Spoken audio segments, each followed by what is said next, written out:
Mehman müəllim,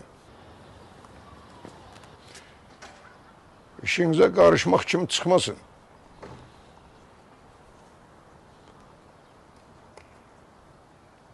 Amma balaca bir uşağın məsləhəti sizə nə kömək edəcək?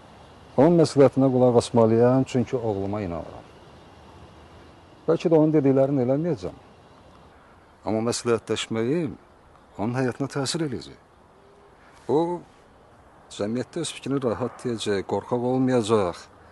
İndidən özünə güvəni olacaq. İndi onun güvənəcəyi bir adam var, o da sizsiniz. Sizin bir uşağın ağlına yox, uşağın sizin ağlınıza ehtiyacı var. O dediyin uşağın fikirləri indiki dövrdə çox vacibdir. Çünki indi onların dövrüdür. Yaddan çıxarmayaq ki, ağıl ağıldan üstündür.